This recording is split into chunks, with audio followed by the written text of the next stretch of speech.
Salut tout le monde, bienvenue à Blue Chip Prospect, le podcast. Ça fait un bon 2-3 mois que j'ai pas fait de podcast ou de vidéo en français. On va se réhabituer. Euh, Dans le fond, c'est simple. Mon podcast personnel, je l'ai migré avec un autre podcast en anglais qui s'appelle The On the Clock Show avec The Prospect Don. C'est de là que je parle, en fond, de prospects et ainsi de suite sur ma chaîne YouTube. Mais ayant deux passions dans le monde, ben, plus que deux, mais deux grosses passions qui sont les prospects ainsi que les Canadiens de Montréal, je me suis dit, pourquoi pas faire aussi un podcast où je parle plus des Canadiens de Montréal. Parce que mon podcast que j'ai avec The Prospect Down, on parle surtout de prospects, on va parler de plusieurs équipes, mais on ne peut pas focuser vraiment sur le Canadien. Mais j'ai personne à qui parler du Canadien. Il n'y a personne qui veut m'écouter. Fait que je dois en parler à quelqu'un, puis ça va être avec vous. Fait que dans le fond, c'est un peu ça le concept. Le concept, c'est. Je sais pas si je vais toutes les faire en français, sauf que la majorité des vidéos que. Je ne peux pas prendre le temps de faire une vidéo en anglais ou que je ne peux pas prendre le temps de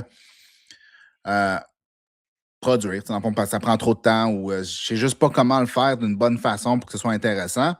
Je vais les faire en version podcast. Si je les fais en version podcast anglophone, je devrais être en mesure de les faire en version podcast francophone, balado.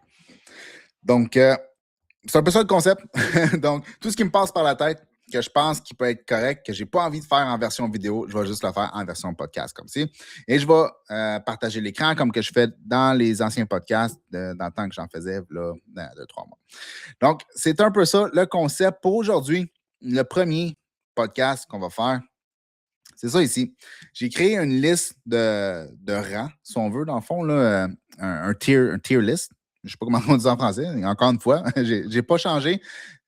Mon français est encore cassé, donc je parle moitié anglais, moitié français. Donc, c'est un podcast franglais. J'ai fait une tier list pour tous les joueurs du Canadien. Et le but, c'est de tous les ranker un à un pour savoir à quoi notre top 4 ressemble, à quoi notre top 6 ressemble, à quoi notre bottom 6 ressemble.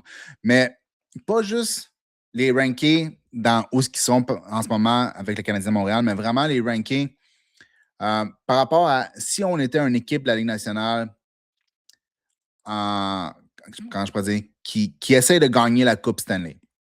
C'est une bonne équipe. Parce que dans le fond, il y a des joueurs qui pourraient jouer sur la première ligne, admettons, qui, dans une autre équipe, ne joueraient pas sur la première ligne.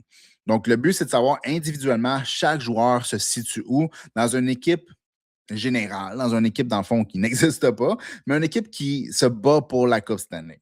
Dans le fond, pour avoir une idée un peu de chaque joueur, sont quoi vraiment. C'est pas juste une question de où est-ce qu'ils peuvent jouer avec le Canadien de Montréal, mais plus où est-ce qu'ils se situent. Si vous entendez mes deux huskies en train de chanter en haut, c'est quelque chose qui peut arriver une fois de temps en temps. Je ne contrôle pas ça. Donc, on va commencer ça, dans le fond, avec le premier. Et le premier joueur ici dans la liste, c'est Jacob DeBrusk. Évidemment, je n'ai pas créé de section pour les goalers parce que je ne voulais pas créer 10 000 sections non plus. Donc, tu sais, pour faire ça simple, superstar, c'est superstar, right? Donc, soit un goaler, soit un défenseur ou un attaquant. Une superstar, c'est une superstar. Première first line, first pair. Ça serait, dans le fond, un goaler qui est un starter, mettons top 10, top 15 dans la Ligue nationale. Après ça, top 6, ça serait un starter qui est comme bottom 15, mettons, dans les 15 derniers de la Ligue nationale. Puis middle 6, ça serait les backups. Puis bottom 4, ça serait backup de backup. OK? Donc, pour commencer avec Jacob DeBrusk, dans le fond, Jacob DeBrusk, c'est pas une superstar. Je pense pas qu'il y ait personne qui pense que c'est un joueur de ce niveau-là. Est-ce que c'est un premier gardien top 15 dans la Ligue nationale? En ce moment, non. Est-ce qu'il peut se rendre là? Je pense pas que c'est impossible parce que c'est un joueur qui a quand même une bonne amélioration depuis qu'il a commencé en Ligue nationale l'année dernière. Si on fait juste se fier à ses mouvements et comment il est beaucoup plus carré avec la rondelle maintenant, comparativement à l'année passée, c'est déjà une très grosse amélioration qui était une de ses plus grandes faiblesses. Tu sais, Jacob DeBrusk, c'est un joueur qui est quand même bon pour voir la rondelle. Il est grand, il est athlétique, il a beaucoup, beaucoup de power dans ses jambes. Il peut pousser gauche-droite aussi bien que n'importe quel autre joueur dans la Ligue nationale. Sauf que, c'est ça, il pousse un peu trop des fois. Il dépasse son filet, il n'est pas capable d'arrêter à son poteau et d'être en position pour la rondelle, ce qui fait qu'en sorte qu'un coup qu'il a dépassé son poteau, ben là, il faut qu'il se repêche de l'autre côté.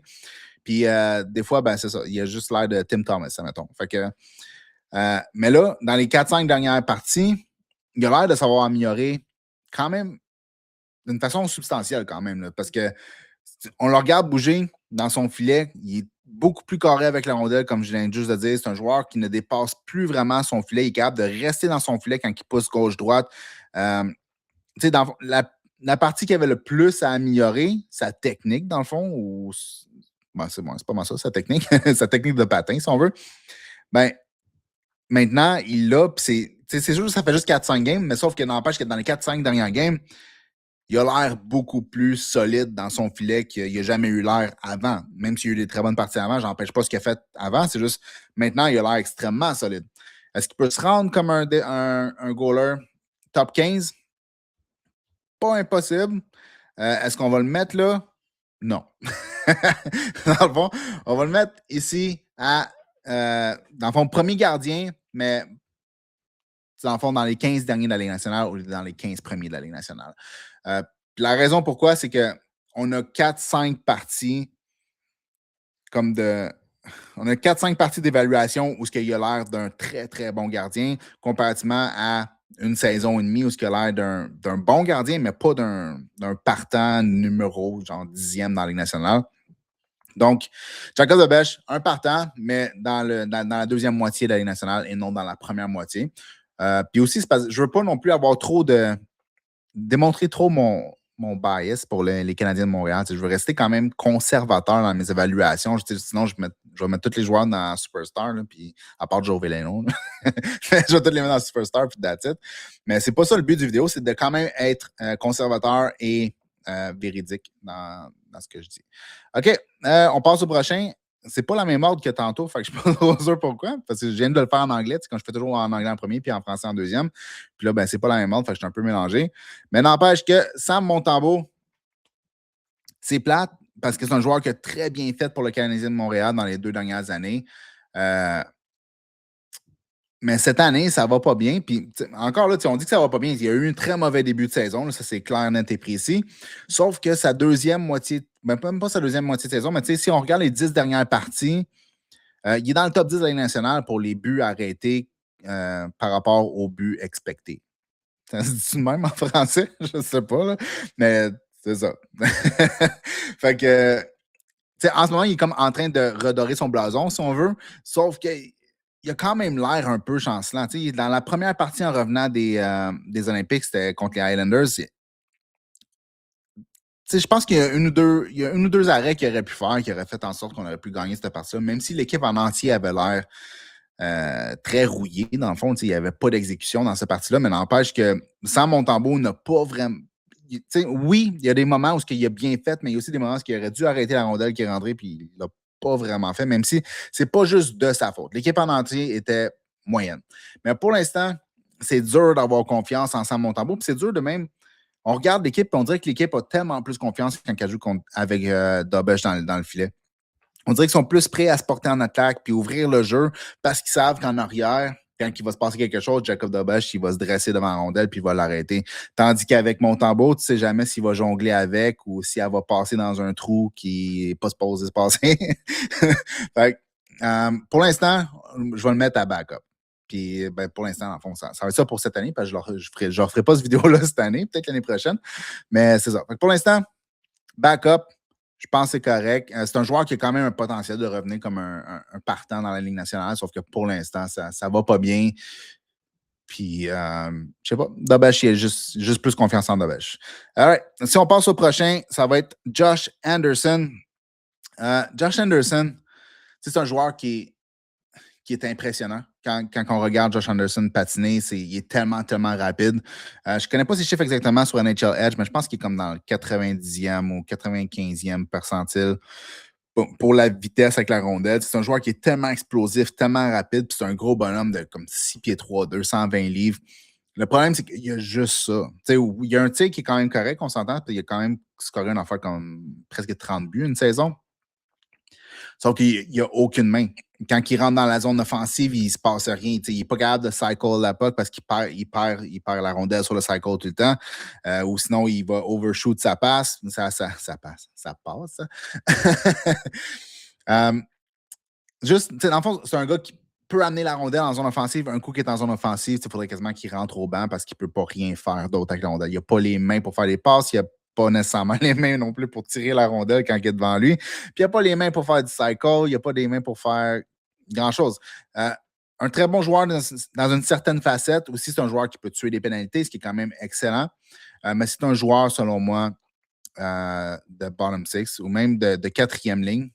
Dans le fond, quand je pense, la quatrième ligne, third pair devrait être ici, là, puis ça devrait être en bas, mais n'empêche que c'est ça qui est ça. Fait que Josh Anderson, un joueur de quatrième ligne, c'est pas vraiment un joueur que tu vas avoir sur ta troisième ligne, du moins plus en ce moment. Du moins pour une équipe qui essaie de gagner la Coupe cette année, évidemment. On ne parle pas du Canadien de Montréal. Mais c'est ça. Un joueur qui est quand même une certaine utilité parce qu'il peut transporter la rondelle, parce qu'il peut tuer des pénalités, parce qu'il amène ce qu'il amène, mais quand même très limité. Si on passe au prochain, ça va être Arber Xhekaj. Et Arber Xhekaj, ça va être c'est un défenseur qui est utile. C'est pas un défenseur qui peut jouer dans ton top 4. Beaucoup trop d'erreurs mentales, pas assez d'exécution dans son jeu pour jouer dans un top 4. Puis quand tu joues dans un top 4, bien évidemment, tu joues souvent contre des bien meilleurs joueurs que quand tu joues sur la troisième ligne. Sur la troisième paire. Donc, il ne pourrait pas se rendre là.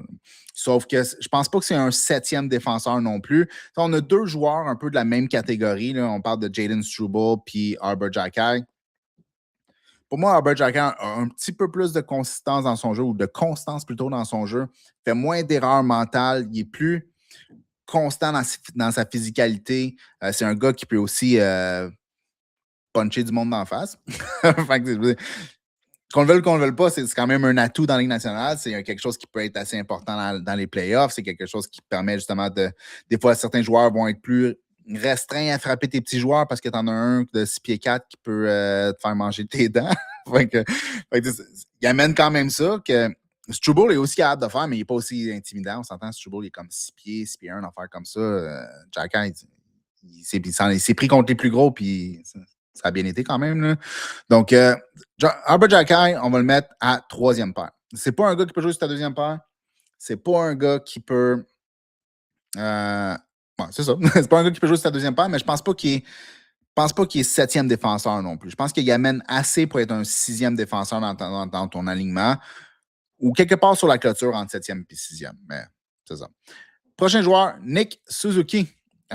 Petit débat interne dans ma tête avec Nick Suzuki. Dans le fond, c'est un joueur que quand on prend tout individuellement, ça pourrait être une superstar. Parce que c'est un joueur qui va recevoir plein de votes pour le Selke parce qu'il est excellent défensivement. C'est un joueur qui est très, très bon en avantage numérique, un joueur très, très, très cérébral et intelligent. Si on prend, mettons, la saison dernière, c'est un joueur qui était top 10 dans la Ligue nationale comme pour les centres en production à 5 contre 5. Fait que même si je sais qu'il y a des gens qui disent que c'est un joueur qui a une valeur sur l'avantage numérique, mais qu'à 5 contre 5, il ne se passe jamais rien, c'est pas vrai. Parce qu'à 5 contre 5, l'année passée, il était top 10 dans la Ligue nationale, ou quelque chose comme ça, quelque chose dans ce coin-là, du moins si je me souviens bien. Ça se peut que je dise n'importe quoi, mais je ne penserais pas. C'est pas mon genre de dire n'importe quoi, mais ça se peut. C'est ça. Mais fait que dans le fond, c'est un gars qui peut contribuer dans toutes les facettes du jeu. C'est un gars qui peut tuer des pénalités. C'est un gars qui joue très bien défensivement. Il peut jouer très bien 5 contre 5, il peut jouer très bien sur l'avantage numérique. Fait qu'à un moment donné, si tu peux tout faire, tu peux tout faire. Puis il fait tout à un très haut niveau. C'est un joueur qui va finir avec 90 points, 95 points dans la Ligue nationale. Juste excellent. Est-ce que c'est un joueur qu'on peut dire une superstar? C'est là ma question. Je ne penserais pas. Parce que quand je pense à superstar au niveau des centres, je pense des McDavid, des Draisaitl, des McKinnon, des affaires comme ça. Nick Suzuki n'est pas. Il n'est pas avec eux autres. Si tu considères, mettons, Brayden Point une superstar, ben, tu peux considérer, mettons, Nick Suzuki une superstar. Mais je pense que c'est plus des joueurs de première ligne. Un joueur. Bon, c'est ça. Écoute, c'est simple. C'est un joueur de première ligne, à mon avis, et non une superstar. Sauf qu'il est quand même pas si loin que ça. Là. On s'entend, si tu mets 95 points avec constance à chaque année, puis à chaque année, tu es dans les meilleurs, dans ceux qui ont le plus de votes pour le trophée Selke, puis tu es bon à 5 contre 5, puis tu es bon sur le powerplay, à un moment donné, t'es pas loin d'être une superstar. Mais pour l'instant, on va garder ça à première ligne. Après ça, Joe Veleno. Lui, c'est un peu plus simple. Lui, c'est le 13e attaquant. Il amène ce qu'il amène. Il est capable de gagner ses face-offs, surtout du côté gauche. Il est bon du côté gauche pour les face-offs. C'est ça, je veux dire, il est bon aussi défensivement. Il fait quand même un bon travail pour un gars qui était supposé être un joueur offensif. Sauf que ça se limite. Là. C'est un trou noir offensif encore plus que Jake Evans peut l'être. C'est vraiment pas un joueur qui, généralement, tu voudrais avoir dans ton alignement, à moins que tu sois obligé de l'avoir dans ton alignement. Ça fait pas lui un joueur qui est pas bon. C'est juste un joueur qui est comme limite Ligue nationale, puis qui peut jouer dans ton line-up quand tu en as besoin parce que tu es un joueur blessé ou quelque chose comme ça, mais pas quelqu'un que tu veux avoir là régulièrement, du moins pas à mon avis. T'sais, nous, on l'a là parce on veut avoir des centres qui sont capables de gagner du côté gauche. Mais sinon, est-ce qu'il y aurait vraiment un espace dans l'alignement? Je pense pas. Prochain, Alex Texier. C'est un joueur qui a des skills pour jouer dans un top 6 parce que définitivement, il a des mains, il a la capacité de faire des belles passes, des jeux dangereux à pleine vitesse. Il patine très bien. Mais tu sais, il manque un petit quelque chose. C'est pas quelqu'un qui peut le faire avec constance. C'est-tu quelqu'un mettons comme un middle six, un joueur qui peut jouer sur ta troisième, puis ta deuxième ligne? Tu sais, il peut jouer sur ta deuxième ligne. Est-ce que c'est bon s'il joue sur ta deuxième ligne? Je pense que si c'est une équipe qui essaie de gagner la Coupe Stanley, puis tu as Alex Texier sur ta deuxième ligne, je pense que tu as un problème. Donc, je pense pas que je peux me mettre middle six à cause de ça. Ça prendrait une catégorie un peu comme joueur de troisième ligne. Parce que c'est pas vraiment un joueur qui peut vraiment jouer sur une quatrième ligne. C'est pas nécessairement son style. C'est un joueur qui doit amener quand même un petit peu d'offensive pour être relativement utile à l'équipe. Mais je pense pas qu'il est assez bon non plus pour jouer dans ton top 6. Donc, tu sais, c'est pas un middle six, c'est pas un bottom six, c'est une troisième ligne, mais il s'en va à bottom six ici parce que c'est pas un joueur que j'aimerais avoir sur ma deuxième ligne si j'essaie de compétitionner pour la Coupe Stanley, dans le fond, pour faire ça simple. Après ça, prochain joueur, Juraj Slafkovský. Dans son cas, lui, je viens de faire une vidéo sur ma chaîne en anglais sur lui il y a comme 2-3 semaines où ce que je vois en détail dans comme son développement depuis qu'il est rentré dans la Ligue nationale. Je dis dans la vidéo comme quoi il s'enligne pour être une star dans la Ligue nationale à cause de comment il est en train de se développer, surtout depuis qu'il a été changé de la première ligne à la deuxième ligne, puis que ça lui a permis de s'envoler puis de prendre, dans le fond, prendre contrôle de la deuxième ligne. Parce que même, Kapanen, c'est un rookie. Même chose pour Demidov, mais même si Demidov, c'est un joueur incroyablement agile, puis incroyablement intelligent, puis incroyablement, avec des skills infinis, si tu veux, n'empêche que c'est un rookie. Puis qu'il y a quand même ses limites dans ce qu'il peut faire actuellement. Puis Slafkovský, au lieu d'être juste un joueur qui va chercher les rondelles en fond de territoire puis qui essaie de commencer l'offense en arrière, à partir de la ligne bleue en arrière du filet, il s'est développé comme un joueur qui peut transporter la rondelle, un gars qui est capable de faire des jeux à pleine vitesse, un gars qui est capable d'aller au milieu proche du filet s'il y a besoin. T'sais, dans le fond, Slafkovský est rendu un joueur qui peut tout faire. Il a un excellent tir, c'est un excellent passeur, il peut aller chercher les rondelles en fond de territoire, il peut juste tout faire. Puis, c'est ça que ça lui a permis de faire, justement, d'aller sur la deuxième ligne, parce que sur la première ligne, il était principalement le gars qui allait chercher les rondelles en fond de territoire ou créer de l'espace pour Caulfield pour qu'il puisse faire ses petits moves puis son tir. Mais ça lui a donné des ailes d'aller sur une deuxième ligne où il a pu comme s'épanouir puis comme modifier son style de jeu un peu pour être plus le joueur qui est capable d'être. Puis je pense que c'est numéro un. Est-ce qu'il peut être une star au niveau de la Ligue nationale? Je pense que c'est possible qu'il soit un joueur qui est un mix de power forward, playmaker, sniper, puis qui met un point par match. Je ne pense pas que c'est impossible. Est-ce que je pense que c'est quelque chose qui est très probable? Je ne suis pas sûr. Je pense qu'il est plus quelqu'un dans genre 70 points, 75 points, qui peut mixer justement, comme je disais, là, qui peut jouer proche du filet, qui peut faire des beaux jeux à pleine vitesse, qui peut transitionner la rondelle, qui peut aller chercher la rondelle, qui peut tirer la rondelle. Un gars qui peut tout faire. Fait que très proche d'une star, mais pas nécessairement une star. Fait que pour l'instant, puis toujours parce que je veux être conservateur, je ne veux pas dire que tous les joueurs, c'est des stars. Donc, on va aller avec première ligne. Je vais mettre en arrière de Nick Suzuki parce que je pense que Nick Suzuki est un meilleur joueur que Juraj Slafkovský. Donc, pour l'instant, ça va être comme ça. Après ça, Lane Hutson. Je pense que Lane Hutson, c'est facile. C'est un joueur de première paire, c'est une superstar. Pour moi, Lane Hutson, il n'y a pas de question, c'est une superstar. Quelqu'un pourrait essayer de me convaincre là, que c'est un joueur de première paire, puis un joueur qui peut qui va faire la majorité de son travail sur l'avantage numérique, puis blablabla. Mais je crois pas à ça du tout. Lane Hudson, c'est un joueur qui est tellement, tellement utile au Canadien de Montréal. C'est un joueur qui a pris une équipe de bas fond de la Ligue nationale, qui l'a pris sur ses épaules à sa première année dans la Ligue nationale, puis qui l'a amené jusqu'aux séries. C'est carrément le game changer que le Canadien avait besoin. C'était lui l'année dernière. En fond, ce que je disais tantôt dans la version anglophone du podcast, c'est comment les fans des Islanders se sentent en ce moment avec Matthew Schaefer, comment que, si vous passez du temps sur X ou sur Reddit, le monde capote sur Schaefer, avec raison. C'est un joueur qui va être un des meilleurs défenseurs de toute la Ligue nationale quand il va atteindre son prime, dans le fond. Mais c'est de la façon qu'on se sentait l'année dernière avec Lane Hudson. Il y avait plein de monde qui disait « Ah, mais il ne peut pas défendre, puis ci, puis ça, puis il fait juste danser à la ligne bleue, blablabla. » La réalité, c'est que c'est une superstar. La réalité, c'est qu'il drive tellement d'offense. C'est un joueur qui, quand il est sur la patinoire, la rondelle n'est pas dans notre zone. Il garde la rondelle de l'autre côté. Il est capable de transitionner la rondelle à un niveau élite. Il est capable de bouger la rondelle à la ligne bleue à un niveau élite. C'est un joueur qui peut bouger nord-sud dans la zone offensive aussi. Il ne reste pas juste à la ligne bleue. Il y a 10 buts cette saison, comparativement à l'année passée, parce qu'il y avait comme 3-4 buts. Donc, il a amélioré son tir, ou du moins, il en prend plus. Donc, il est plus un joueur comme un dual threat. Il est capable de tirer autant qu'il est capable de faire une passe sublime de l'autre côté à travers 18 patins.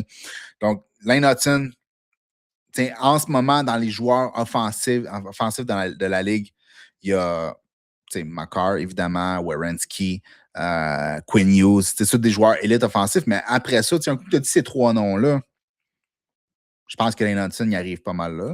Je pense que tout le monde pense que Quinn Hughes, c'est une star.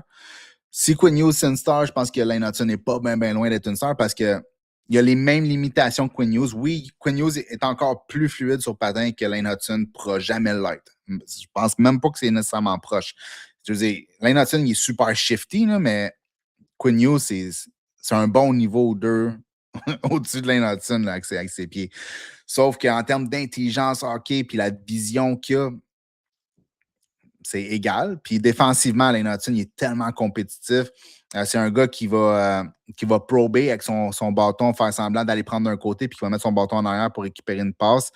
Il se bat très fort le long des rangs, puis il gagne ses batailles contre des gars de 6 pieds 4, comme si de rien n'était. Il va toujours avoir la limitation que c'est un gars de 5 pieds 10, puis qu'il ne pourra pas aller tasser Tom Wilson dans l'avant du filet. Ça n'arrivera pas, il ne pourra jamais faire ça. C'est physique. Il y en a un qui est 230 livres, 6 pieds 4, puis l'autre, il est 160 livres ou 170 livres, 5 pieds 10. Que tu aies du leverage ou pas, tu ne pourras pas le tasser. Il y a un coup qui est planté, il est planté. Laisse ça à ton coéquipier.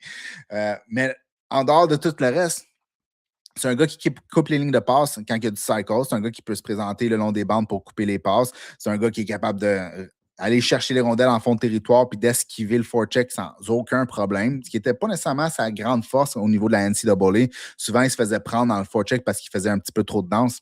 Ça l'arrive presque plus. Il s'est fait prendre par Heinemann récemment à la ligne bleue où il a dansé un peu trop, puis Heinemann savait ce qu'il s'en allait faire, fait qu'il l'a juste poke-checké puis il parti avec la rondelle. Mais il est beaucoup plus équilibré comme joueur qu'il l'était juste l'année dernière. Au lieu de juste toujours danser puis de faker à la ligne bleue puis en arrière du filet dans les retrievals, il est beaucoup plus efficace comme joueur. Quand il y a une ligne de passe qui est là, il est capable de la prendre immédiatement. Il n'est pas obligé de faire 3-4 fakes avant de faire la ligne de passe. Il est capable de descendre la rondelle, de créer de l'espace entre lui et les joueurs pour pouvoir soit prendre un tir ou faire une passe, comme je disais tantôt, entre 18 patins. C'est juste un joueur qui est exceptionnel dans tellement de facettes du jeu. Ouais, c'est ça. Je pense que je me répète, mais je pense que vous pouvez voir que je l'aime bien. Alors, ce qu'on va faire, là, on va aller sur cette petite page-là ici, puis on va aller voir Lane Hudson, admettons, contre Quinn Hughes. Qu'est-ce que ça donne? Admettons, on fait Lane Hudson. On va voir ce que Jay Fresh en pense. Jay Fresh pense que Lane Hudson, 94e percentile en termes de win above replacement. Je ne sais pas comment dire ça en français, mais je pense que pas mal tout le monde est quand même assez... pas mal tout le monde connaît les cartes de Jay Fresh. Ça ne veut pas tout dire, évidemment. Là, vous allez voir tantôt qu'il y en a une couple que ça... que c'est dur à comprendre, mais c'est ça qui est ça. Mais tu sais, offense à 5 contre 5, 98e percentile.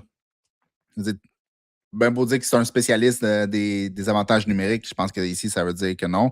Even Strength Defense, 21e percentile, je pense que n'importe qui regarde Lane Hudson voit très bien que c'est pas nécessairement le cas, qu'il défend beaucoup mieux que ce que les stats peuvent dire, on dirait.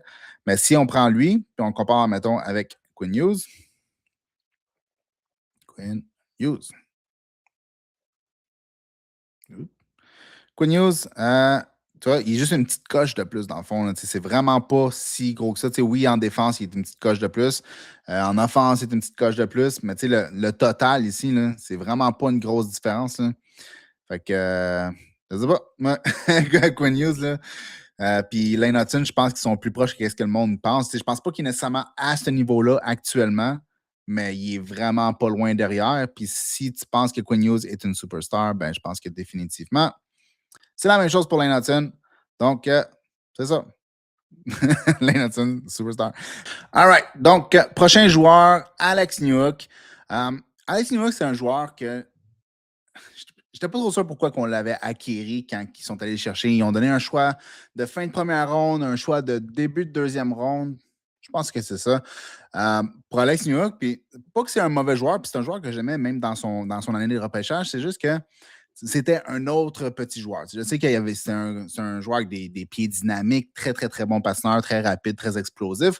Mais il n'y en a pas grand-chose d'autre, même s'il y a eu des très bonnes statistiques dans la NCAA quelques années avant. Mais je me demandais pourquoi qu'on amenait un autre petit joueur dans l'alignement. C'est pas comme si on avait besoin d'autres. Aujourd'hui, c'est un peu la même chose. Je pense que c'est un joueur qui, en termes de valeur, dépasse la valeur que qu'est-ce qu'on a payé pour l'acquérir. Mais est-ce que c'était vraiment le joueur qu'on avait de besoin? Je ne sais pas. C'est une acquisition qui est un peu spéciale. C'est une bonne acquisition, mais c'est une acquisition qui est spéciale parce que je ne vois pas il est où nécessairement le point de l'acquérir. Mais c'est un joueur que j'aime néanmoins. Est-ce que c'est un joueur de top 6? Je pense pas. Pour faire ça simple, dans le fond, là, je pense que Alex Newhook, c'est un joueur parfait de middle six. C'est un joueur qui va être très, très bon sur ta troisième ligne, mais aussi un joueur qui peut monter dans ton alignement si tu en as besoin. Tu sais, comme il a très bien fait avec Ivan Demidov depuis le début de l'année, quand il était en santé avant de se briser whatever, la cheville, je pense.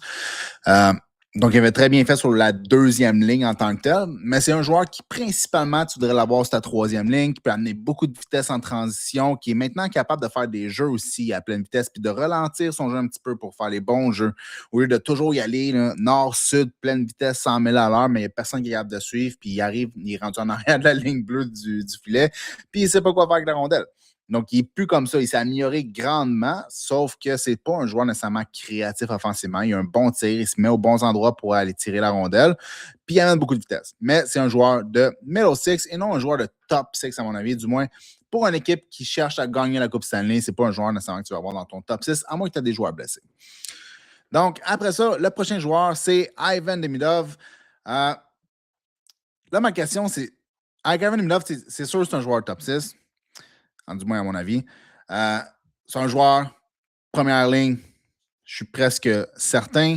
Ma question, c'est plus, est-ce que c'est un joueur superstar ou c'est un joueur de première ligne? Comment je le vois? Okay, Ivan Demidov, c'est sûr que cette année, ça va bien quand même. On s'entend que ça va quand même bien pour Ivan Demidov.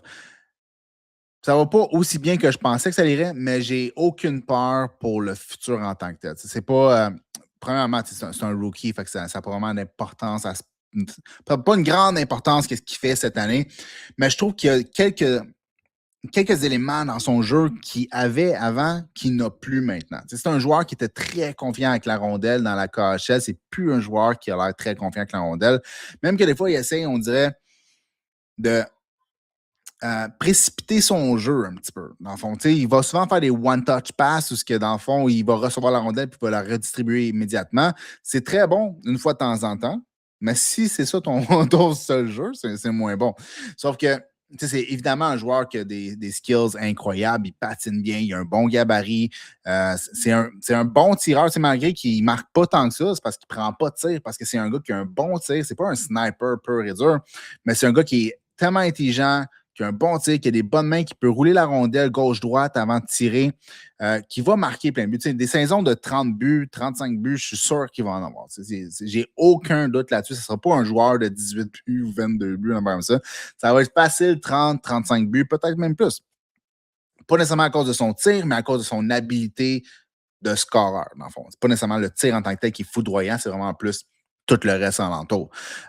Mais cette année, comme je disais, on dirait qu'il précipite un peu ses jeux ou ses gestes avec la rondelle. Il n'a pas la confiance qu'il avait.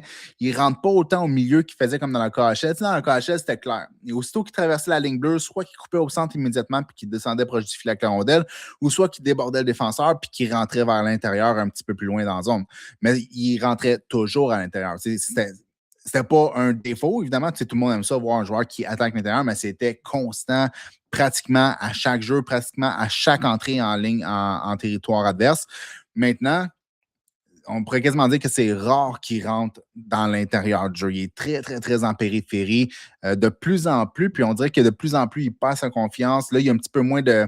Depuis que les Olympiques sont terminés et qu'ils sont revenus, on dirait qu'il n'y a comme plus d'exécution dans son jeu. Ça va tout revenir, ces affaires-là. Ce n'est pas nécessairement un problème actuel, mais c'est quelque chose qui doit améliorer. Je pense qu'on a le coaching staff avec Martin Saint-Louis et Adam Nicholas qui vont l'aider à passer à travers tout ça. Mais aussi, très important, c'est un joueur qui doit prendre des tirs. Ça doit être un joueur qui doit être un dual threat. En ce moment, les seuls tirs qu'il prend, c'est comme sur le power play quand il y a un one-timer qui vient de Lane Hudson. En dehors de ça, on dirait qu'il ne prend jamais de tir. Fait il doit travailler. Sur le rush, il est capable de tirer, de se présenter au goaler comme étant un joueur qui peut soit marquer le but ou soit faire la passe. Si c'est toujours le gars qui va faire la passe, ben pour le goaler, c'est facile, il peut cheater. Dans le cas d'Ivan Demidov, il y a le tir pour scorer, donc il faut qu'il se présente comme une double option.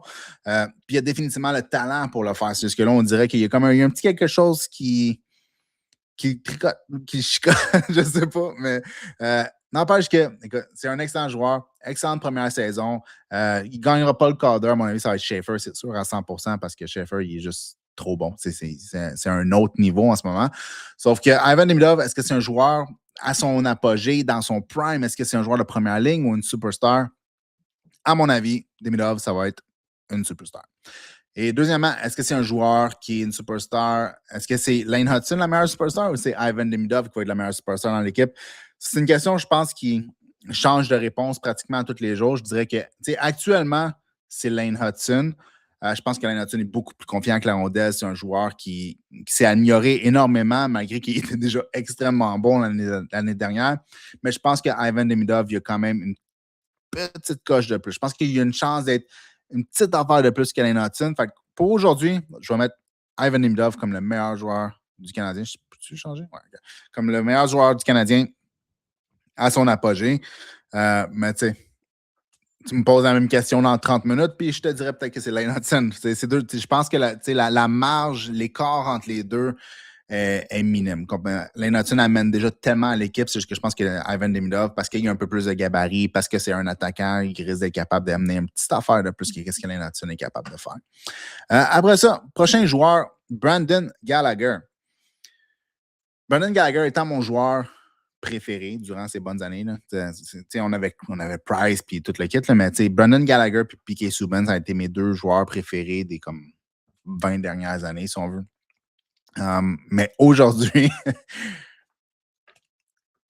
Brandon Gallagher, c'est comme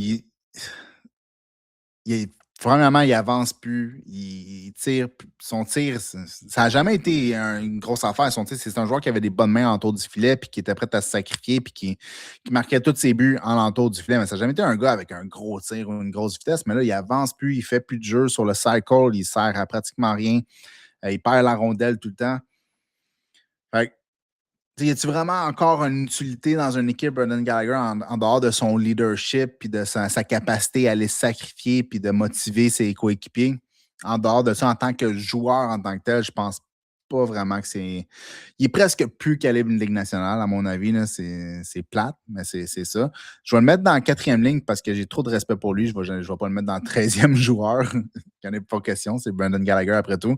Mais c'est un seul joueur de 4e ligne actuellement dans la Ligue nationale. Je pense pas que.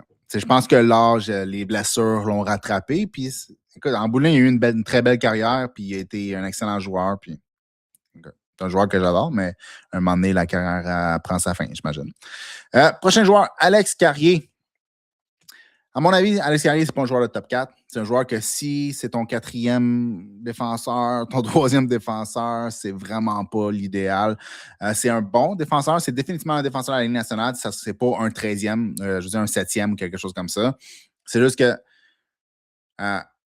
même si c'est un joueur qui est prêt à se sacrifier et se faire frapper fort pour faire des jeux, n'empêche que c'est pas le meilleur bougeur de rondelle, c'est pas le meilleur défenseur en contre-attaque, c'est pas le meilleur défenseur sur le cycle, c'est pas un gars qui peut tasser les joueurs en avant du filet. T'sais, il est limité dans ce qu'il peut faire par sa grandeur, sauf que n'empêche que ça reste un bon défenseur overall, mais c'est un gars de troisième paire, idéalement, un cinquième, un sixième, quelque chose comme ça. Je vois pas. On parle toujours dans une équipe qui essaie de gagner. Là. Si t'as Alex Carrier comme troisième défenseur et tu essaies de gagner à la Coupe Stanley, c'est. Ça se peut que ça ne marche pas. Okay, on va le mettre dans troisième paire.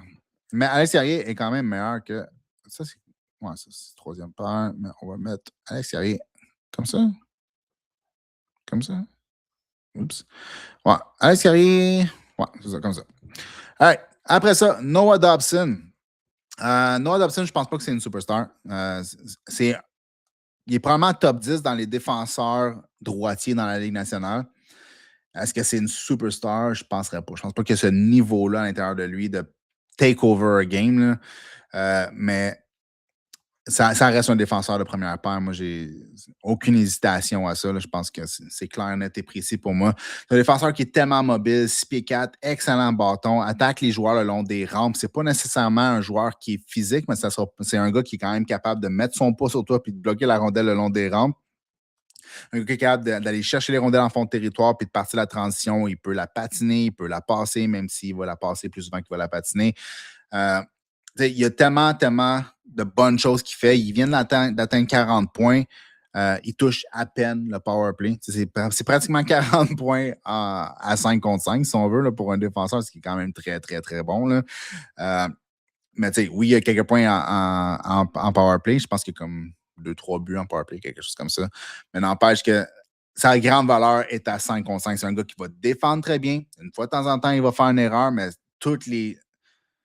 en bout de ligne, tous les défenseurs de haut niveau qui jouent 23, 24, 25 minutes par match, ils en font tous des revirements, puis ils font tous des erreurs. Prends tu prends Sanderson, tu prends Miro Icecannon, tu prends McCart, tu prends Werenski. Prends tous ces joueurs-là, c'est tous des joueurs qui vont avoir plein de revirements dans leur carrière parce que c'est des joueurs qui ont toujours la rondelle sur leur bâton. Quand Noah Dobson est sur la glace, là c'est sûr s'il joue avec Lane Hudson, c'est partagé un peu la possession de rondelle. Mais n'empêche, c'est des joueurs qui vont être amenés à faire un petit peu plus d'erreurs parce qu'ils ont souvent la rondelle puis ils jouent contre les meilleurs joueurs, les meilleurs forecheckers et ainsi de suite. Donc, c'est un excellent défenseur qui joue très bien dans les deux sens de la patinoire. Je pense que c'est un joueur, d'ailleurs, un défenseur du côté défense qui est sous-estimé. Tellement de gens qui parlent de ses revirements comme si c'était Bouchard. Il est loin d'être Bouchard. Là. Il est bien plus stable que Bouchard. Il est beaucoup plus compétitif que Bouchard aussi. Donc, des fois, je ne comprends pas pourquoi, à quel point il y a du monde qui pense qu'il est terrible en défense. C'est vraiment pas le cas. Sauf que c'est ça. C'est un joueur two-way, c'est un joueur de première paire. C'est probablement des 10 meilleurs défenseurs droitiers dans la Ligue nationale. Donc, il mérite sa place sur la première paire d'une équipe qui essaie de gagner la Coupe Stanley. Après ça, Jake Evans. Jake Evans, c'est définitivement pas un 13e attaquant. Je pense qu'il est meilleur que ça. Mais c'est aussi définitivement pas un joueur que je veux avoir sur ma troisième ligne. Malheureusement, Jake Evans, il amène beaucoup défensivement. Il amène beaucoup dans le cercle des mises en jeu. C'est un gars qui joue énormément sur le piqué aussi. Donc, c'est un joueur qui a vraiment son utilité. C'est une très bonne chose qu'on l'ait re-signé. C'est un joueur qu'on avait besoin. Mais c'est pas un joueur qui peut jouer haut dans ton alignement parce qu'il amène rien côté offensif. Oui, il y a eu un stretch d'une couple de... je sais pas, 20-30 games l'année passée, parce qu'il a marqué des buts, puis ça lui a donné un contrat de plusieurs années. Tant mieux. Une chance que Kent Hughes, il a réussi à garder ça relativement bas, parce que je me souviens, il y avait du monde qui criait à signer Jake Evans, peu importe que ce soit 4 millions, 4,5 millions, puis Jake Evans à 4,5 millions, c'est terrible. Là. Fait que mais pour le joueur qui c'est très bon. Dans une équipe qui veut gagner la Coupe Stanley, Jake Evans comme quatrième centre, je pense que c'est parfait. Mais c'est pas un joueur qui va plus haut que ça. Puis sinon, si on regarde tous ces joueurs-là, je pense que Jake Evans, c'est comme C'est pas vraiment le plus important. Hein. Dans le fond, quand on regarde Jake Evans, Alex Carrier, Josh Anderson, Arbor Jacka, Brendan Gallagher, Jake Evans, c'est probablement le meilleur joueur de ces joueurs-là, selon moi. Probablement. Prochain, Mike Matheson. Mike Matheson, il joue les minutes d'une star, mais je pense pas que c'est un joueur d'une star. Puis le problème aussi avec Mike Matheson, c'est qu'il a joué énormément pour le Canadien de Montréal. Puis c'est un gars qui est un des meilleurs patineurs dans toutes les défenses de la Ligue nationale. Et un cardio incroyable aussi. Mais son temps avec les Canadiens a été très up and down. En ce moment, c'est très up. C'est probablement un des. Il est deuxième, probablement meilleur défenseur du Canadien en ce moment. Il est juste excellent dans toutes les facettes du jeu. Mais c'est pas un gars qui a joué au niveau de première paire avec constance. Fait, oui, en ce moment, il a l'air d'un joueur de première paire. Là, c'est définitif. Tu regardes Mike Matheson jouer, puis tu pourrais dire que ce gars-là peut jouer sur une première paire dans pratiquement n'importe quelle équipe avec un autre bon coéquipier. Sauf que c'est pas quelqu'un qui a joué ce rôle-là constamment. Fait que c'est plus un joueur que je vais mettre dans un top 4. Toujours aussi parce que j'essaie de garder les choses quand même critiques, si on veut. Je veux pas dire que tout le monde est une superstar, tout le monde est des joueurs de première paire, mais tu sais, s'il joue toujours, si pour les 5 prochaines années, il joue de la façon qu'il joue actuellement, c'est un défenseur de première paire dans plein d'équipes. Mais si ça ballotte encore un petit peu, ben, je pense que top 4, c'est safe comme ranking pour Mike Matheson. Un excellent joueur. Je pense que c'est le défenseur qui a le plus de minutes jouées dans toute l'organisation. Puis, Saint-Louis, il l'adore. Puis, avec raison. Sauf que, est-ce que c'est un joueur de première paire? C'est la partie que je ne suis pas sûr. Après ça, Philippe Danault. Le Philippe Danault qu'on a, c'est pas le même Philippe Danault qu'on avait. Il a déjà été un top 6, là, comme sa dernière année avec Montréal, les 2-3 premières années à Los Angeles, c'était définitivement un joueur de top 6. Côté offensivement, je ne pense pas qu'il va l'amener. Je pense que c'est clair qu'il n'amènera plus ce niveau-là d'offense avec le Canadien ou n'importe quelle équipe. Mais ça reste un joueur qui peut gagner ses mises en jeu. Ça reste un joueur qui peut jouer sur le piqué. Peut-être capable de contribuer un petit peu. Jamais énormément, mais c'est clairement un joueur de bottom six maintenant. C'est pas nécessairement un gars que tu veux avoir qui va monter sa deuxième ligne. Tu es probablement dans le trouble si tu as Philippe Danault sa deuxième ligne en ce moment. Donc, pour l'instant, un joueur de bottom six. Prochain joueur, Kirby Dach. Puis lui, c'est un petit peu compliqué aussi. Il y a beaucoup de joueurs compliqués dans le fond. Parce que Kirby Dach, le problème, c'est un peu la quantité de parties jouées. Parce que même si on prend, mettons, comme l'année dernière, il a joué une cinquantaine de parties, mais dans ces cinquantaine de parties-là, il n'a pratiquement jamais eu l'air d'un bon joueur. Il était pas très bon l'année dernière, dans le fond. Là. Cette année, il a eu l'air bon pendant une bonne partie avant de se blesser, puis là, il revient, puis là, il a l'air encore très bon. Il a très bien fait dans le dernier match encore la passe. Il a cherché la rondelle en fond de territoire, puis il a fait une passe en avant du filet à Caulfield. C'est un excellent jeu. C'est un jeu pratiquement élite. Sauf que, il faut être capable de faire ça avec constance. Il faut être capable de ne pas se blesser, même si les blessures ne sont pas nécessairement prises en considération dans le ranking que je fais actuellement. C'est-tu quelqu'un qui peut jouer sur une première ligne avec constance? Ça serait le fun. Ça serait vraiment le fun pour le Canadien parce que dans le fond, tu bouges Juraj Slafkovsky avec Demidov, puis là, tu te ramasses avec un Dach que tu peux mettre là qui peut jouer le même rôle que Slafkovsky jouait. Je pense que ça serait excellent. Tant mieux s'il peut le faire, mais je pense qu'individuellement, c'est pas un joueur de première ligne. Sauf que, est-ce que c'est un joueur de middle six? Est-ce que c'est un joueur de top 6? Pour l'instant, à cause du fait que depuis que Dach est arrivé à Montréal, il y a comme 2 séquences qui ont eu l'air d'un très bon joueur. La première séquence, c'est quand il a joué avec Suzuki et Caulfield, là, comme plusieurs années. Puis la deuxième séquence, c'est là, quand il joue avec Suzuki et Caulfield. Il y a une bonne chimie avec ces deux joueurs-là. On dirait qu'il comprend son rôle d'aller faire les récupérations de rondelles en fond de territoire, d'essayer de protéger la rondelle avec son gabarit, créer de l'espace pour les coéquipiers, puis de renvoyer la rondelle avec une passe, ou sinon même de rentrer dans l'enclave pour faire un bon tir. Il comprend son rôle. Il va proche du filet, il fait des belles passes, récupère les rondelles. Rien de flashy en tant que tel. Il pourrait même être une petite affaire plus agressif, un petit peu plus physique. Il a le gabarit pour, je pense qu'il y a probablement une petite crainte de se blesser. Là. Mais n'empêche que En ce moment, il est très bon. Mais est-ce que c'est quelqu'un qui peut le faire avec constance? J'en ai aucune idée. Il le fait depuis comme une quinzaine de parties, puis sinon, il l'a fait pendant une dizaine de parties il y a plusieurs années, mais sinon, tout le reste de l'ensemble du jeu a été très, très, très moyen. Donc, pour l'instant, Kirby Dak, moi, je vais le mettre à middle six. Pourrait très bien être un joueur top 6. C'est quand même un ancien choix, un ancien third overall là, dans le repêchage. Donc, il y a un certain potentiel.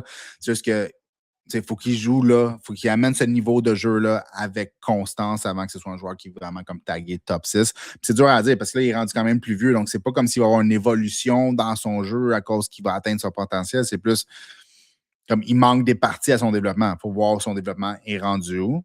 Pour l'instant, ça a l'air bien. Il ne faut pas qu'il se blesse. Ça reste à voir. Mais pour l'instant, middle six, je pense que ça fait du sens. Prochain joueur, Zach Bolduc.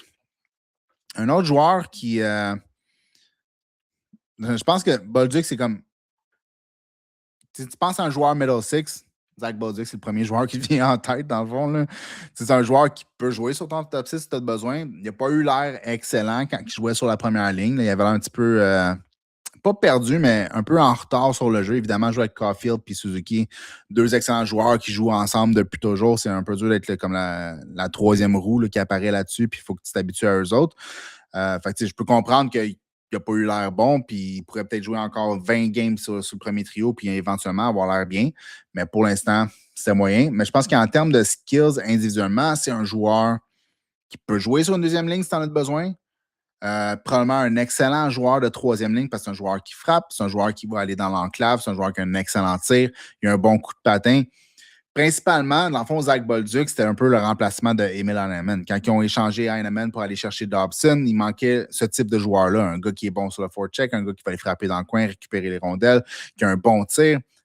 Dans le fond, c'est Heinemann. Je pense qu'il y a peut-être une petite affaire de plus de potentiel que Heinemann parce qu'il y a naturellement plus de skills, sauf que Zach Bolduc, ça n'a pas toujours été ça son style de jeu. Avant, c'est un joueur beaucoup plus de finesse, tandis qu'Emil Heinemann, lui, il fait ça depuis toujours. Depuis son année de repêchage et même avant, il jouait ce style de jeu-là où c'est north-south, frappe, ramasse la rondelle, on se met dans l'enclave, on attend la rondelle, on tire. Sinon, un tir en transition. Mais tu sais, n'empêche, son jeu a toujours été ça. Fait que c'est un jeu très style NHL Middle 6. Zach Bolduc, il le fait maintenant, mais ça n'a pas toujours été ça. Donc, s'il continue à faire ça avec constance, tant mieux. Sinon, c'est plus un joueur de troisième ligne, mais je pense que Middle Six, c'est parfait pour Zach Bolduc. Et le prochain, c'est Caden Gooley. Un joueur très polyvalent. Autant que Gooley, je ne le mettrai jamais sur une première paire parce que ce n'est pas un joueur qui, individuellement, a le talent d'un joueur de première paire. Dans les joueurs défensifs comme ça qui ne mettent pas une tonne de points sur le tableau, en dehors des joueurs comme, je ne sais pas moi, Slavin, Forsling, cette affaire-là, il n'y en a pas une tonne qui seraient des joueurs de première paire. Mais Caden Gooley, c'est un joueur qui peut jouer sur ta première paire sans nécessairement être un problème. Si, mettons, Lane Hudson est blessé, puis là, tu as Noah Dobson, mais tu veux garder Matheson sa deuxième paire, tu veux mettre quelqu'un avec Noah Dobson, Caden Gooley, il fit là parfaitement. Il ne sera jamais un problème. Est-ce que c'est un joueur intelligent côté offensif? Non, mais c'est un joueur qui est agressif côté défensif. C'est un joueur qui est physique. Il patine super bien. Il a un bon gabarit. Un joueur parfait pour jouer dans ton top 4 qui peut jouer sur ta première ligne si tu en as besoin parce qu'il peut manger des minutes puis jouer défensivement d'une façon excellente à toutes les games. Il est très constant de ce côté-là, mais ce n'est pas un joueur qui par lui-même est de première paire. Donc, ça va être un joueur de top 4. Je ne mettrais pas bottom 4 parce que bottom 4, ça veut dire que c'est un joueur qui joue entre la troisième et la quatrième ligne. La troisième, quatrième, c'est ce que je dis là. Entre la troisième paire et la deuxième paire et non entre la deuxième paire et la première paire. Donc, c'est plus un top 4 qu'un bottom 4. Et le prochain, Cole Caulfield. Cole Caulfield, c'est juste un excellent joueur. Les gars, je pense qu'il est deuxième en ce moment dans la Ligue nationale, si je ne me trompe pas, en termes de buts, avec 35 buts. Je pense que c'est ça. Je ne suis pas sûr à 100%, mais je ne suis pas mal sûr que c'est ça. Il est juste excellent. Il est devenu un joueur tellement meilleur que ce qu'il était avant. Non seulement il est aussi bon pour finir les jeux, mais il est juste plus complet en tant que joueur. Il est aussi très dynamique avec ses mains, très dynamique avec ses pieds. Il peut tout faire sur la patinoire. Ça ne sera jamais un grand joueur défensif, mais il est quand même un joueur qui va jouer son rôle, qui va faire la partie qui lui est demandée, puis tu peux juste pas trop lui en demander parce que ça reste un joueur de 5 pieds 8. Donc, s'il demande d'aller chercher des rondelles en fond de territoire, les chances sont que ça ne marchera pas super bien. Donc, c'est un peu au coach de manager le jeu de Cole Caulfield. Mais n'empêche que pour le jeu, l'affaire, c'est que Cole Caulfield, c'est que pour le style de joueur qui est avec son gabarit, c'est une superstar. Clair, net et précis. C'est probablement le meilleur joueur ou le deuxième meilleur joueur dans son style, dans sa grandeur. Sauf que, overall, je pense pas que c'est une superstar, mais c'est définitivement un joueur de première ligne. C'est un joueur qui va faire plus que 40 buts cette année, probablement 45, peut-être même 50, on ne sait pas, là, mais il reste quoi, 20 quelques parties, puis il est rendu à 35 buts. Fait que il n'y a rien d'impossible avec Coca. On ne sait jamais avec lui, mais il peut tirer n'importe où pour faire des buts partout. Mais c'est ça. Donc, je ne pense pas que c'est une superstar. Sa grande qualité, c'est de marquer, ce qui est super important dans une équipe, mais il est limité dans ce qu'il peut amener d'autres, n'empêche qu'il fait bien ce qu'il a besoin de faire. Mais il y a aussi, comme j'ai déjà entendu du monde dire comme quoi Cole Caulfield, il faut que ce soit ton cinquième ou ton sixième meilleur attaquant si tu veux aspirer à la Coupe Stanley. Moi, je pense que c'est absolument faux. Si c'est ton troisième meilleur attaquant, je pense que tu es bien correct avec ça. Admettons là, que dans ce cas-là, Ivan Demidov, c'est ton meilleur attaquant. Tu as Nick Suzuki comme deuxième meilleur attaquant, puis tu as Cole Caulfield comme troisième meilleur attaquant. Est-ce que ça veut dire que tu ne peux pas gagner si tu as Uri Slafkovsky après ça? Puis, je ne sais pas, d'autres joueurs, comme on va avoir Michael Hage éventuellement, Alex Jarofsky, tu as Zach Bolduc, tu as Kirby Dack, Alex Newhook. Je pense que c'est plus une question de combinaison que d'autres choses. Ça ne veut pas dire que Cole Caulfield doit être ton sixième meilleur joueur pour être une bonne équipe. Définitivement, un gars qui marque 45 buts peut être ton deuxième, troisième meilleur joueur, puis tu es bien correct. En tout cas, c'est mon avis à moi. Fait que c'est ça. Après ça, si on passe au prochain, Jayden Struble. Jayden Struble, je pense que c'est un joueur qui manque de constance. Comme je disais tantôt, dans le fond, si on compare avec Arbor Jacquez, deux joueurs qui jouent pas mal le même rôle, jouent du même côté, deux joueurs qui jouent sur la troisième paire, deux joueurs qui ont manqué de constance au courant de leur carrière, sauf que Arbor Jacquez, il a réussi à trouver un petit peu plus de constance, du moins dans la dernière dizaine, vingtaine de matchs, admettons. Ben, il y a aussi un atout, où il est plus gros, il est plus physique, il peut frapper. Pas juste avec des coups d'épaule, mais avec des coups de poing aussi. Donc, il amène un élément supplémentaire. Jayden Struble peut le faire aussi, mais c'est pas le même type de terreur dans le fond que Arbor Jacquez.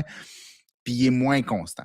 Donc, si Arbor Jacquez est déjà limite troisième paire, il est sixième défenseur, Jayden Struble, je pense pas que c'est un sixième défenseur. Je pense que c'est un septième défenseur. Ce qui est bien, si tu as un gars comme Jayden Struble, qui est quand même un gars qui a des bons pieds, qui a de bien lire le jeu, de faire une belle première passe, défendre correct, pas avec constance, mais il va bien défendre un match, puis il va moins bien défendre l'autre match. Mais n'empêche que si c'est ton septième défenseur, puis il faut que tu rentres dans l'alignement de fois de temps en temps, je pense que tu es bien correct avec ça. Et le prochain et le dernier, c'est Oliver Kapanen. En ce moment, c'est définitivement un joueur de top 6. Son année rookie, il est rendu à 18 buts. Si je me souviens bien, il est comme troisième dans les rookies. Tu as comme Seneca qui est à 19 ou 18, Schaefer qui est à 20, puis Kapanen qui est à 18. Excellente production. C'est définitivement pas un centre de quatrième trio. C'est plus que ça. Mais est-ce que c'est un centre de top 6? C'est là que je ne suis pas sûr. Dans le fond, c'est clair que c'est pas lui qui drive l'offense. Okay? Mais je pense que ça n'a jamais été ça son rôle. C'est un gars qui a un bon tir, c'est un gars qui est intelligent, il joue bien défensivement, il est capable de se replier, capable d'aller dans le fond de territoire pour aller aider ses défenseurs pour repartir l'attaque avec eux autres. Puis donner la rondelle après ça à Demidov ou Slafkovsky pour qu'il transitionne la rondelle. Puis après ça, lui, ce qu'il va faire, la majorité de son jeu, c'est sans la rondelle, dans le fond. Lui, ce qu'il doit faire, c'est pendant qu'un joueur crée de l'espace, que ce soit Demidov avec ses mains, que ce soit Slafkovsky avec sa grosseur, lui, il faut qu'il trouve l'espace libre puis qu'il se place à un endroit où il peut recevoir la rondelle et tirer la rondelle. Parce qu'il a un excellent tir. C'est un très bon marqueur, évidemment. 18 buts à son année rookie. Mais c'est un gars qui est très bon pour trouver l'espace libre, là, ce qui s'appelle le soft ice. On veut, là, il est très, très bon pour trouver l'espace libre, que ce soit proche de l'enclave ou que ce soit proche du filet ou un petit peu plus loin dans l'enclave. Il est toujours quand même, ils sont toujours proches du filet. Puis il est capable de faire un bon tir sur une belle passe. Donc, je pense que c'est pas un joueur top 6 par lui-même. Donc, c'est pas un gars que je vais mettre dans le top 6, sauf que je pense que c'est un gars définitivement middle 6. Je pense que dans le fond, c'est un peu le type de joueur qui serait un parfait centre de troisième trio. Parce que c'est un gars intelligent, c'est un gars qui peut jouer très bien défensivement, il peut tuer des pénalités aussi. Mais aussi, complémentairement, peut très bien faire offensivement. Ça ne sera jamais un gars qui va driver ton offense, sauf que c'est un gars qui peut te donner les buts que tu as besoin, qui peut te donner de l'offense secondaire dans ton équipe. Puis tu en as besoin. Si tu veux gagner la Coupe cette année, ça ne peut pas juste ta première ligne qui score, ça ne peut pas être juste ta deuxième ligne. Tu as besoin d'avoir de l'offense aussi qui rentre à partir du bottom six de ton équipe. Puis Oliver Kapanen, c'est un gars qui peut faire ça. Il ne va pas la créer, mais il va la finir. Puis c'est ultra important. Dans le fond, t'as pas besoin d'avoir juste des créateurs, tu as besoin d'avoir des gars qui puissent finir aussi, puis Oliver Kapanen, c'est ça qu'il fait. Donc, pas un top 6, mais un middle 6, dans le sens que c'est un gars qui va majoritairement jouer sa troisième ligne, mais qui peut monter sur ta deuxième ligne si tu en as besoin parce que quelqu'un est blessé ou quelque chose comme ça, puis tu as besoin qu'il remplace, il va pouvoir le faire. Donc, c'est pas mal ça. Donc, pour récapituler, pour les joueurs d'avant qui peuvent jouer dans ton top 6, on a Ivan Demidov, on a Nick Suzuki, Uri Slavkovski, Cole Caulfield. Ça, dans le fond, ça te fait 4 joueurs top 6, parce qu'après ça, dans la partie top 6, il n'y en a pas d'autres. Après ça, dans middle 6, tu vas avoir Alex Newhook, Kirby Dack, Zach Bolduc, Oliver Kapanen, ça t'en donne 4 autres. Fait que, dans le fond, tu as 8 joueurs qui peuvent jouer dans ton top 6, incluant 4 qui sont des vrais joueurs de top 6 ou des stars ou des first line, puis d'autres qui sont plus complémentaires. Mais tu sais, avec l'arrivée de Michael Hage, Alex Jarowski, qui est complètement fou, je veux dire, sont en très bonne posture.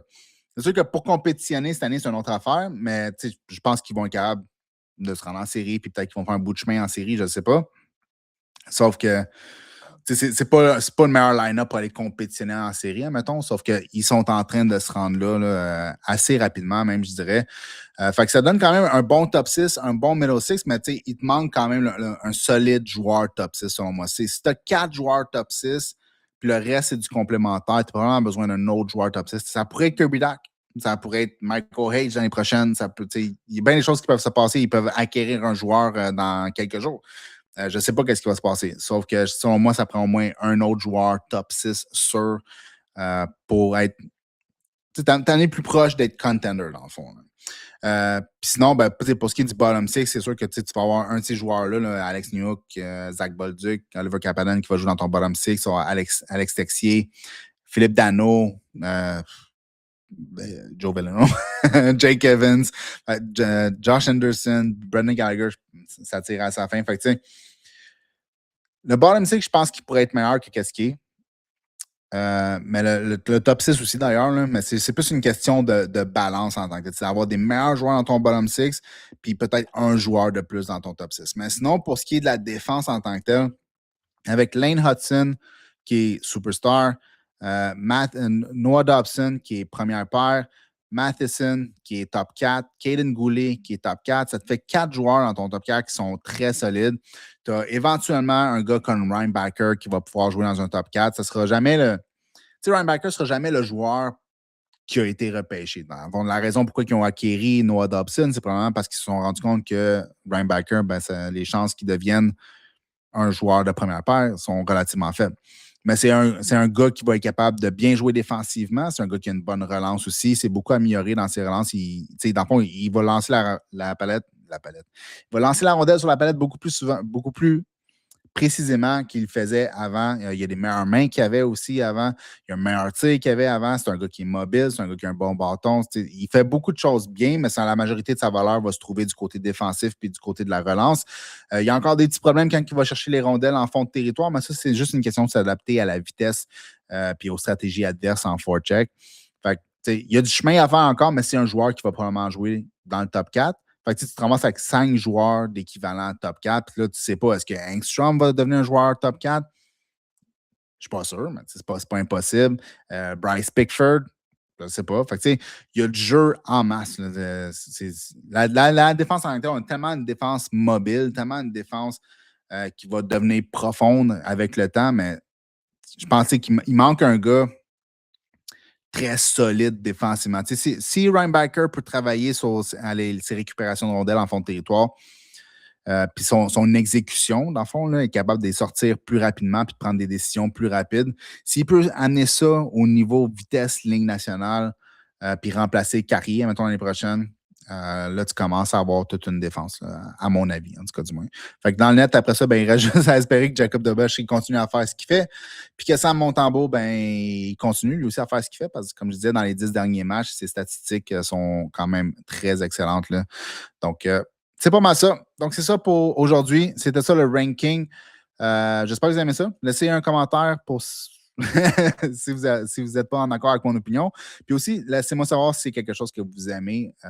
Parce que je peux en faire plein des tier lists, des top 10 aussi. Mais comme je disais, c'est que tout ce qui va me passer dans la tête, je vais le faire en version podcast comme ça.